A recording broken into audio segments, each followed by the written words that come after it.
Welcome to Escapists Anonymous, the fantasy fiction book club. I'm Dan. And I'm Sam. This is a podcast for people who love to read and who read to escape into worlds of magic and adventure. But don't let that adventure end when you finish your book. Join us on Escapists Anonymous to carry on the conversation.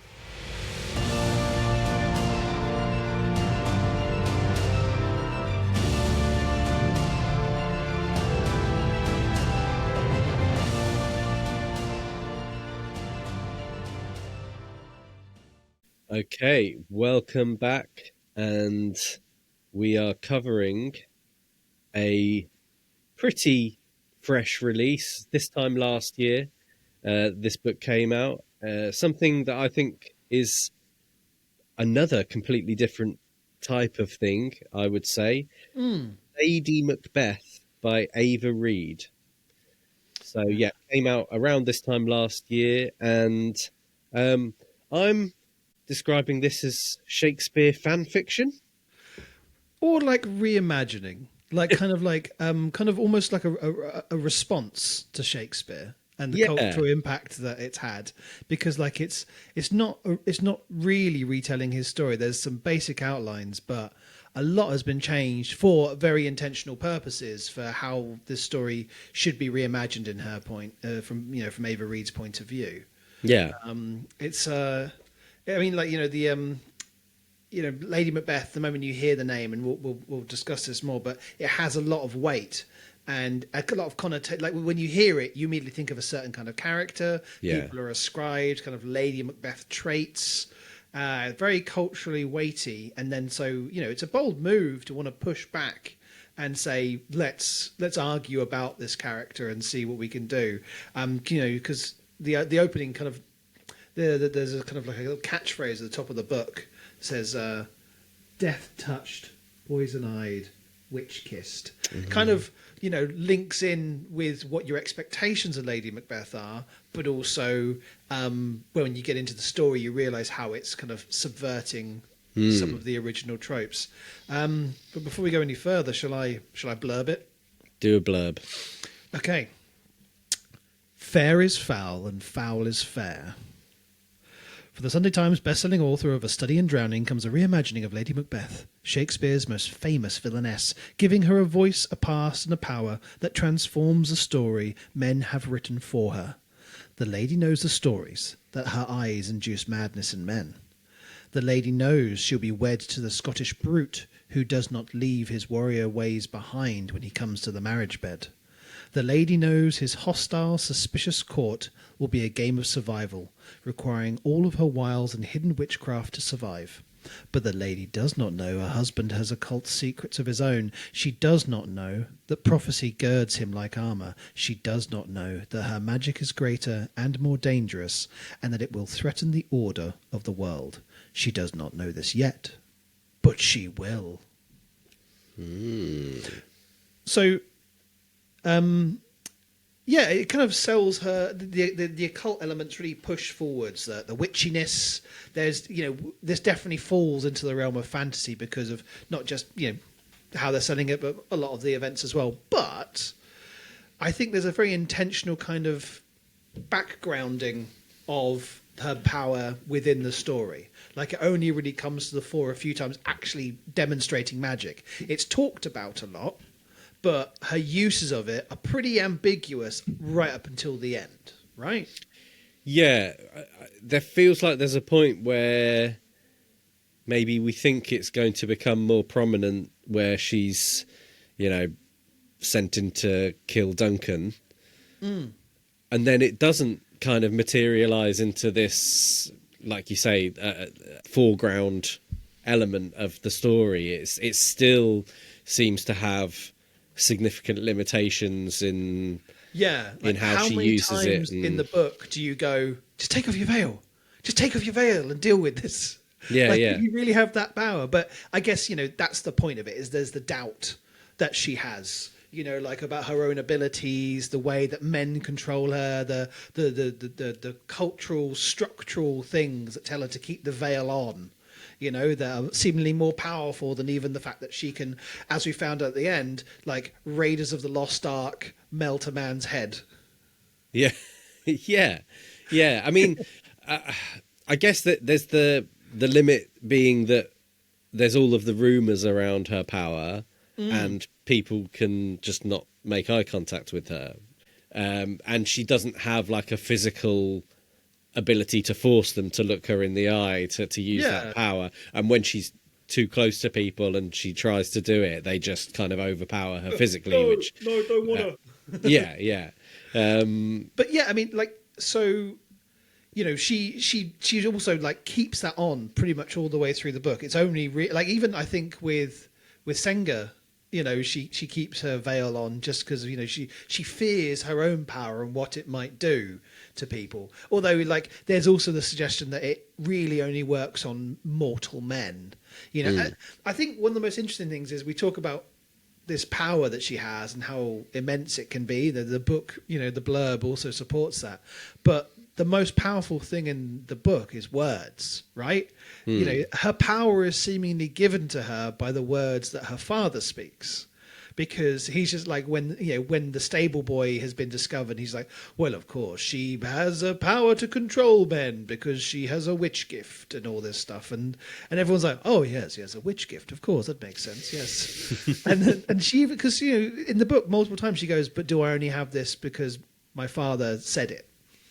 Yeah, yeah. And there's a lot around that kind of theme of the power ascribed to the men in her life, despite the fact that she has, potentially these abilities that you would imagine might enable her to be the master of her own destiny. But again throughout, she is, secondary to men, even when she's put in charge of what's the name of the castle? Well, I don't know. He's it's called Glamis. Glamis is the name of his territory. His territory, yeah, Glamis, yeah. And he goes off to do his blood spilling, and then she still ends up being kind of subservient to imprisoned and tortured. Subservience from the understatement of the year, but yeah. So I think that's kind of a big theme throughout, and she every time she tries to almost attain empowerment, something knocks her right back. There's a reality check for her that pulls her, her any kind of like budding sense of self-actualization and agency, like right back to the starting point. I think what's really interesting is how much she is this counterpoint to Macbeth, and how, in the play, they almost seem like two sides of the same coin, both of them kind of scheming, both of them a bit unsure and doubting themselves.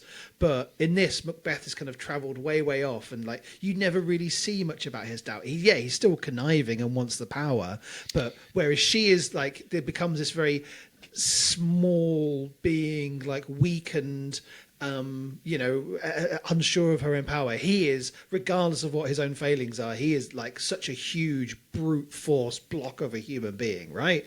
Like he's like, the way that Ava Reid repeatedly describes both him and Banquo, they seem to fill the page. Or like when I picture him, he's just like, he must be like 7 foot, 5 foot wide, just this hulking man with this big beard and ruddy face. Like he's almost like a caricature. Like you draw him just like it would, like, the way he would loom over everyone else in the scene. It really has a strong physical presence in contrast to her, where she's seeming almost trying to cower away at times. Yeah, it's interesting. My memory of Macbeth, and obviously haven't read or watched it for many years, my memory was that Macbeth was portrayed, at least in the beginning, to be quite a noble character, and that the premise is basically that he's corrupted by Lady Macbeth, and she's the one that gets the bad press as a result of that. And it's not to say he's not ambitious in his power, but the means by which he then goes about his ascent to power is driven by her kind of ruthlessness and her sort of corruption. And I think this, even her weakness here is kind of almost a portrayal of, well, how possibly could could a woman have been responsible for that? It's kind of that's a part of the pushback, and saying, well, she doesn't have that influence over him. She's, it's redesigning it to be the man's world that actually Shakespeare wrote it to be. Yeah. But actually with a female perspective on a man's world, which is her motives have never been about gaining power. They were about survival, avoiding the marital bed, and things like that. Yeah, so a couple of points on that. Like, because yes, he does start more noble, but of course his opening thing is he gets told the prophecy, she doesn't, and he starts off down this track of wondering, a crown for me, even before like she really gets involved in that. Of course, and I think it's just more the kind of thing that, like, when she arrives, they're both still kind of like conniving, but in different ways in this book as well. Like Macbeth is just this blunt force kind of thing, but he's all trying to like hit, like both of them are spinning lies. But I just feel like the way that they're depicted, both of them kind of seemed a bit more kind of, I don't know, we should do this kind of thing. Whereas in this book, Macbeth has shed any of that. Yeah, he has no doubt whatsoever about his He just path. wants the power.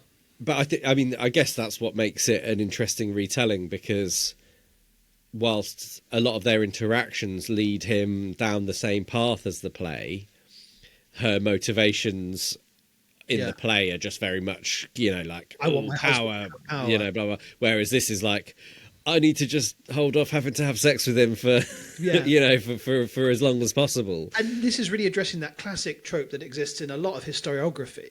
This idea of there's always a woman behind the man. Like Lady Macbeth is one of the biggest well-known characters of it, but it comes from the way that women are depicted in a lot of historical writings that that predate Shakespeare. And with this book, Ava Reid is addressing it, but I still don't think that she's entirely blameless for events. And you said, like, she's trying to avoid the marital bed, but in order to do that, she triggers some of the main events that lead to all this bloodshed. Because she's only she's brought up thinking about herself. She's betrayed by her father. She thought she was going to be led to this, like, I'll be a political player in France, in Brittany.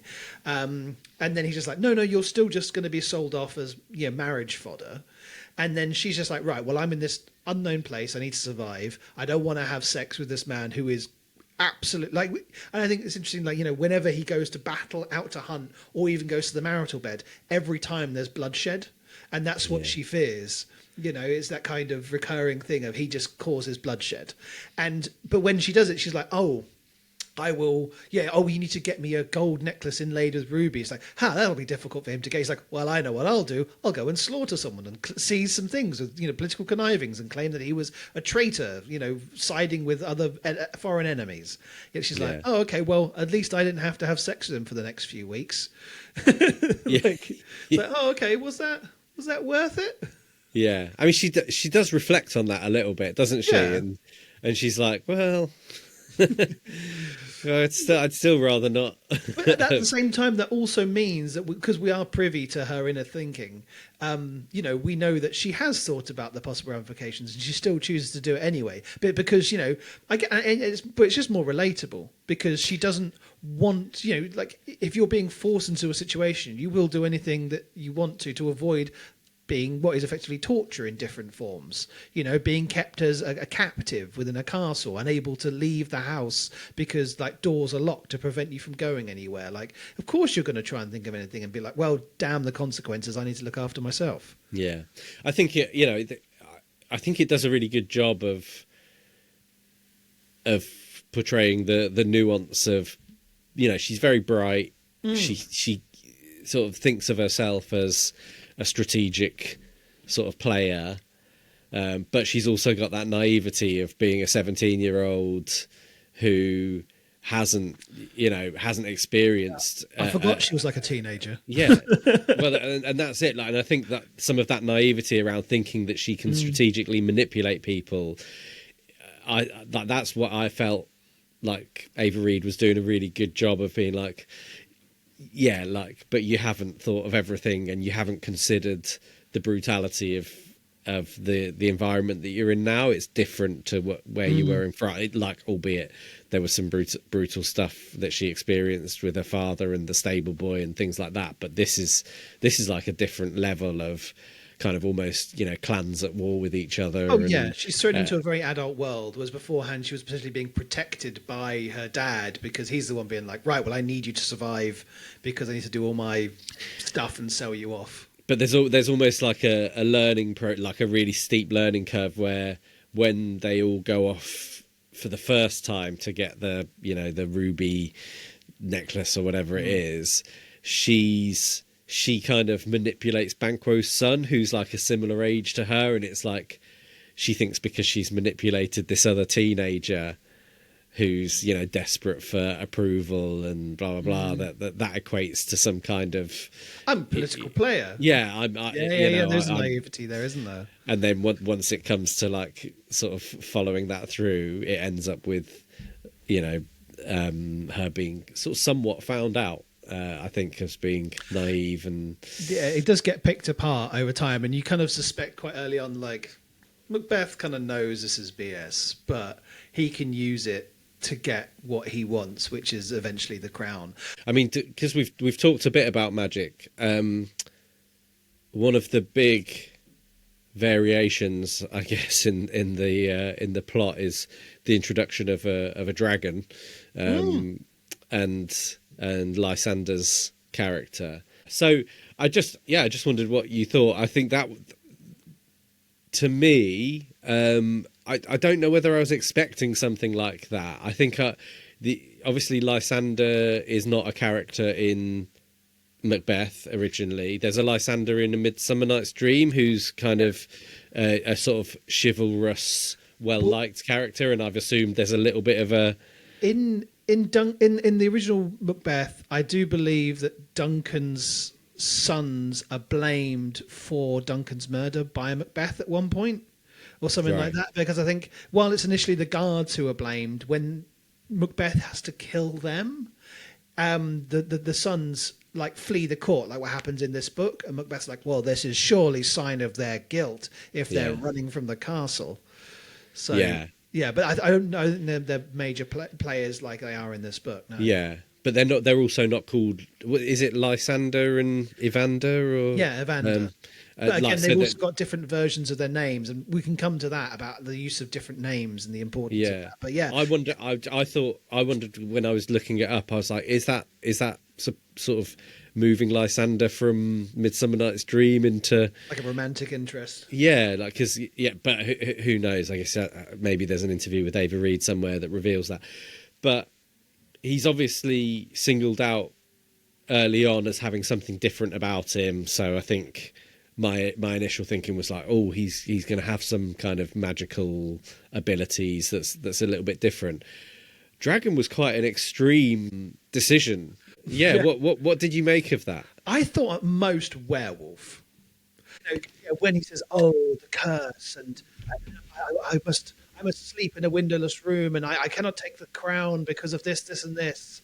I was just like, oh, okay, yeah, definitely werewolf, because like it's kind of like it ties in with the kind of the way that Macbeth is portrayed. They are brutish and animalistic, and so I thought, oh, okay, well, he seems like a nice guy, but actually he's going to be a wolf. And so I thought the direction was taken, but it went in, quite unexpected. What about you? Yeah, I don't think I had any necessary kind of guesses about what it would be. I just thought maybe he would have some like magical power in the way that she does, and that he, a lot of talk about his green eyes. There was a lot of eye focused. Yeah, but her magic is a lot around her eyes as well. So I guess I'd sort of matched that up and thought, okay, but there's just a connection between them. I think you can see fairly early on there's going to be this, not early on, but like from his introduction, there's going to be this like romantic element where they have a connection. I guess in the way that the dragon thing played out, and the way I get it's kind of one of my only real minor criticisms is that the whole thing is like, oh, want to turn into a monster. I can't control myself. And then he turns into the dragon. It's like, he can control himself. Yeah, but it's because of his desire for Lady Macbeth. You know, he's kind of like, oh, for you, I can see beyond it. I have this. I know not to hurt you. I mean, I think, you know, by the sounds of it, he's rampaging across the countryside, burning and destroying stuff. But when it comes to her, it's all right. Okay. I think it was interesting to throw in this kind of romantic plot for her. I guess it gave her also a motivation to want to live and go beyond, because there's a potential for her to marry for love and all this kind of stuff. But I you know, the way in which they have this connection again, it's one of those things that stretches it, because we're told they have a connection because they both sense they're different. But the dialogue and their interactions, none of them really lead me to see, oh, yeah, there's a spark here. You know, we have to be told it. And I think that can be often a bit of a failing of a lot of these things where, you know, particularly in a story where there's a lot going on and you also need to put in a romance thing. It's like, well, they just sense the love for each other. And that I need more than that in a book or any kind of story where I'm supposed to want to root for a couple, you know. And they go through stuff together. I give it that, you know, like when he's been captured, she's being tortured, and then he transforms. You know, like, oh, okay, well, that's a whole event they had together where she was trying to protect him, and he's like, oh, that's a really nice thing. But when she did that to protect him, why? What has he done for her, really, at this point? You know, like, he's kind of not confronted her about potentially killing his dad, but that's because he's kind of... Well, I think by that... So he's saved her from jumping off the thing, killing herself, and then they've already had, like, the sexual... You know, they were moment where, but that's when she was trying to stab him, and then he was like, "Oh well, yeah, actually, I was just pretending to try and get your knife because I knew about the knife." Yeah. Oh yeah, I've misremembered that. Yeah. You know what I mean? Like, it is just like I still think that there's a sexual energy in that scene, regardless of what they were trying to do to it, because they were like, "Oh, well, I'll have some sexy times anyway." But both of us are doing our own secret, you know, subterfuge against one another. But there was something there, is what we're kind of. I think my reading of it was that the fact that they're both kind of magical beings was the basis for this kind of intensely, almost like animal attraction. So we're not supposed to believe this relationship's going to go much beyond that. When they flee together on his back as he flies off, I'm assuming, out of the castle, and he's just like, "So, hobbies?" Yeah, mate. I mean, I guess that's a problem for whoever's writing the sequel. But again, we've got it's the fantasy thing. There's the romance. It kind of as much as she's trying to defy kind of story conventions, she's also played into one quite a bit there. That like they just have this connection. Yeah. Yeah, definitely. And I think I was willing to accept it because I was actually just really enjoying the read in general, and just thought, and there was something that I really enjoyed about it being like a very short read as well, which I guess like brings on challenges of like, well, how do you develop, you know? We might have just got used to it because, you know, like the font isn't huge, but it's also not tiny. Like it does look thin, but it's 300 pages, which isn't insubstantial. No. It's definitely not a novella. You know? No, yeah, definitely, yeah. I did smash through it in about 48 hours. Yeah, I had that read within less than a week. I think through like Monday to Friday, I was done. Yeah, and yeah, it was. I guess perhaps that romance side of things, maybe you could argue, might have needed a few more pages. Yeah, especially because, you know, she invites for us to challenge our conceptions of like fairy tale and, you know, and these kind of like classic narratives. I mean, you know, she does it really. Ava Reid does it really effectively at certain points, because the rule of three gets broken, because, you know, Lady Macbeth is like, "Oh, well, you must get me a necklace. Oh, you must get me a cape. Oh, you must get me and Macbeth's like, "No. Yeah. I'm not getting you a third thing. Come here." And it's just like, oh, okay, well, brutal. The way he's like he also seems to be a figure who cuts through narrative convention.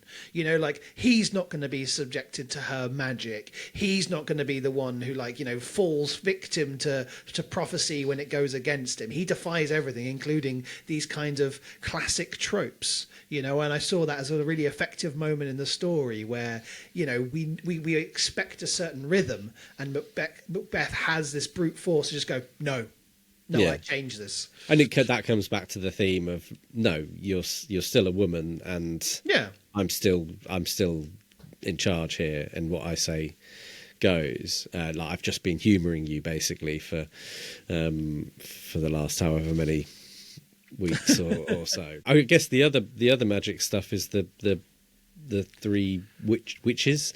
Le Vendière. And am I right in thinking two of them his ex-wives and one of them his mother? One of them is an ex-wife. I think the other two have lost their names, so one might be his mother, and it suggests it's been going on for generations with his father, grandfather, who before him just like throw their women down there when they're done with them to move into the prophecy, and then they slowly lose their names and they become the washerwomen. You know, the Le Vendière. What did you make it? I thought it was really interesting, the idea that I don't remember this from the play at all, so I could be wrong. But the fact that he'd had an ex-wife. No, I don't think there is anything like that in the play. I think I don't think so at all. I think because the witches are very separate. They're out on the moors, and I think this is another one of those kind of a very pointed thing that Ava Reid is reinterpreting, because the witches seem to exist within the play only to give prophecy to Macbeth and Banquo, and you know, and so she's pulled them inside the castle and says, well, he now controls the prophecies. You know, like, only he gets to hear them. They are his captives down in his basement, and you know, they wash his clothes. They're reduced to this like lowly form of woman where they don't have a name. They don't, you know, they don't do anything other than serve him and clean his clothes. Which, I mean, would they be clean? The water described down there sounds horrible. So they're standing in it the whole time. Yeah, exactly. I have lots of questions about that, but maybe it's magic water. Like prune feet and legs. Yeah. Oh. No, I mean, I thought it was interesting that the introduction of the idea that it's, you know, his first wife. It kind of again reinforces this narrative that I think Ava Reid is trying to introduce, that where it's like a, you know, a rehabilitation of Lady Macbeth, and saying like, well, you know, there could be 2 or 3 or 4 Lady Macbeths. Ultimately, the person who is in control and responsible for, you know, for the brutality and the horror is Macbeth himself. Yeah, and also that, you know, it's a recurring theme throughout history. The women are always used and then discarded. They are nameless. They're not named in histories very often. You'll often hear, you know, character, the main, a duke or someone, and then his, you know, when he has a wife, she'll be referred to by his title, and that's all you ever hear of her. So, like, you know, it's the fact that they give up these identities, and again, the fact that, I mean, how's her name said in the audiobook? Is it Roskilde or Roskilde or Roskilde? Roskilde. You know, the way the pronunciation changes when she moves up to Scotland away from Brittany, and then her reluctance to take on the title of Lady Macbeth, because it's almost like there's this meta-textual element of her being like, right, when I assume this name, a lot comes with it, both in terms of what I have to do and the duties I must fulfill, and also, well, narratively, what I must therefore do in order to be Lady Macbeth. Yeah. Like, I think that's a really interesting structure to it. And, you know, when you've got these women from before who may have also had to do horrible things, and in the end, all they can do is echo and repeat prophecies that, you know, they've probably repeated to previous Macbeths who've never fulfilled their destinies. Yeah. No, it's a really interesting point, isn't it? Because, like you're saying, like when she gets forcibly married to Macbeth, she becomes Lady Macbeth technically, but at a certain point, she makes a choice to take on the title of Lady Macbeth and use that in her. Or try to use that strategically to her advantage. And also, again, with the marriage, when, you know, they're supposed to untie the knot or cut through it, and he just, like, tears through it with his hand.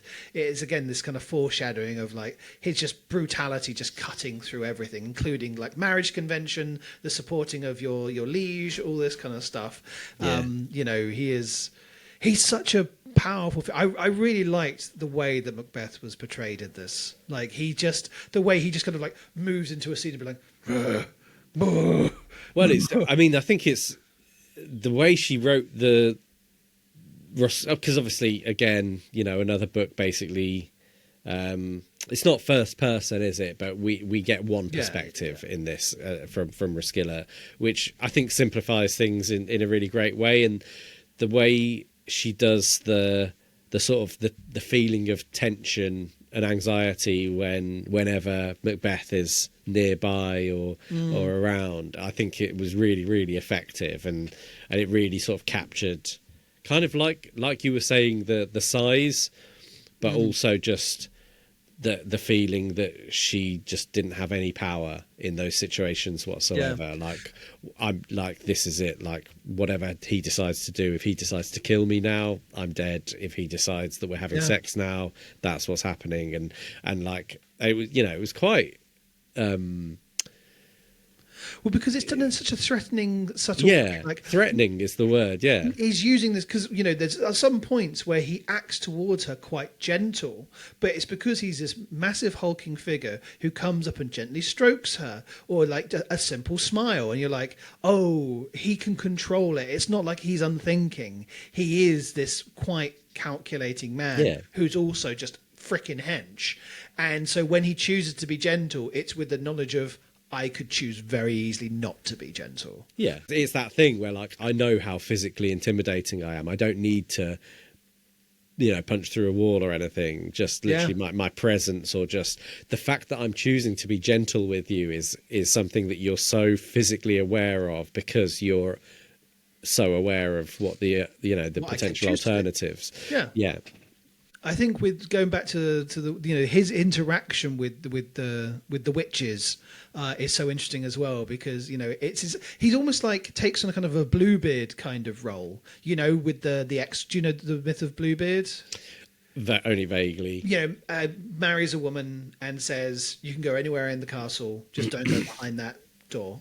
And there's the implication of previous wives, and then when she goes through and the slaughter that she sees, and it has that kind of vibe, again playing into existing narrative tropes and fairy tales, and how it's like, well, come and see behind the door, because you'll see what your future is and what the past of this castle is and the women who've been here. He's quite happy to be like, right, come, you're inside on this now. I'm going to make you complicit, and that in turn will kind of condemn you to what I believe will be your future, which is down here. And then for her to push back and eventually give them their freedom. And when the battle's raging and she's like, doors open, girls, out you go. And they're like, it's a really cool kind of thing of just their screams and shouts echoing throughout the castle. And I think those are the final words of the book as well, when she hears the kind of the voices from behind the door, like echoing, like, just calling out she doesn't state necessarily what it is, but it's just like, oh, the prophecies, it's all coming, and they now have their freedom. It was really good. Yeah. Yeah, definitely. I'm really interested in a book like this, where it's like a reimagining, as we call it. We won't call it fan fiction. That's probably not fair. But like, there's obviously decisions to be made around to what extent you stick with the original plot, and at what points you divert away from that plot. And I think I really, really loved the balance that she kind of found. I guess I wasn't expecting the dragon thing, but it didn't ruin anything for me for it to be a dragon. I'm not one of these fantasy book readers that loves all things dragons, but like it was fine. And as we've sort of talked about it, and just thinking through in real time, it feels like whether he was a dragon or anything else is kind of by the by. She could have picked anything. I think there's a point. I think there's a the thing she sort of decides is that, well, you're a monster, but at least you're a monster. and like, you know, Macbeth is a monster, and he, you know, he thinks that he has a right to be king and doesn't or do we think he doesn't have much sense of self-reflection? He certainly doesn't have any self-awareness of his weaknesses, his inability to even consider his vulnerability to a woman based on the based on the prophecy, like no man born of whatever it is. It's like, but that's of course different from the play, because the get out there is that is it Macduff is born by cesarean section, so that's how he's able to kill Macbeth, because he's like, well, I wasn't born in a natural way of a woman, I was born through this, and they're like, oh, of course. Whereas this is just like, yeah, you didn't even think about the women. Is it Macduff? Doesn't he kill Macduff to become Thane of? It has been a long time since... I know you mean, you're right though. It's someone who was born of cesarean section. I can't remember who it was. But yeah, so it's just that, like, yeah, there's no contemplation that a woman could even do this. Yeah, you know? Which I guess is this kind of glaring weak spot. But yeah, I think my reflection is that whether Lysander was a dragon or a monster of other description isn't particularly like important to the plot. She's just chosen to be a dragon. Well, maybe there is more to it, but I think maybe just it wasn't like, you know, like I say, we've talked about elements of it, like the monstrous nature, that he is more like aware of it because it's, you know, in contrast to Macbeth, who hides his monstrous nature, all this kind of stuff. But the choice of the animal, it's medieval fiction. It could be the fact that it's like, you know, slaying a dragon is an obvious thing, but yeah, to transplant it into this story at times feels incongruous, but you kind of go with it because there's those core elements of fantasy. But it is the kind of the fantasy of the creature reaching down to pluck her up and give her freedom, because, you know, the only way she's getting out of that battle is with him, because you know, Athelstan's troops are surrounding them on all sides. So and also I think she's going to bring Senga with her as well, which is nice. I think like Senga's quite a symbolic thing, because Hoissa, I think, is that how you say her original handmaid's name? I can't remember, but yeah. I think so, you know, because, you know, she turns up all innocent and then immediately gets, you know, killed off screen, which is also like I think loads of the characters die off stage in Macbeth, and so it was nice at the start where she's just like, "Here, come with us," and she's like, "Huh." And then just, never see her again. And she's like, she probably got thrown off a cliff or something, which I you know, again, enjoying, like, I think Ava Reid has a lot of respect for the tropes as much as she tries to define them, and I thought that was kind of a nice moment. Sad moment, someone's died, but also just being like, off scene you go to die.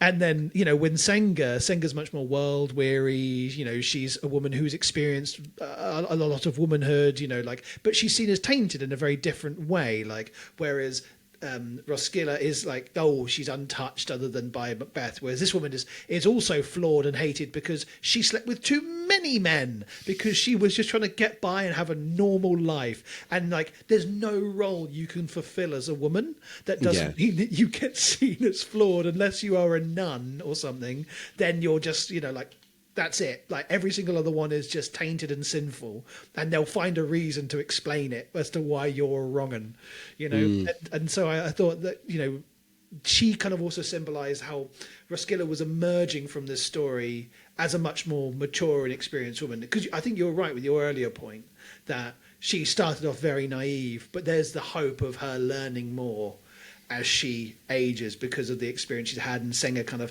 represents that kind of new version of her, this kind of one who's I'm going to survive. I'm not just going to be just lost within all of this. Yeah. The only other point that I had, and it's only a very short one, was I felt the way she kind of built the setting was really effective into just, I felt cold. like all the read time. like all the time, like reading it. I was like, this is.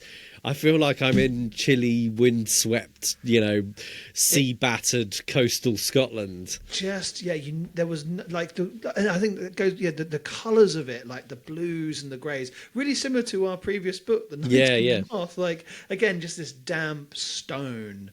Nothing is ever properly warm.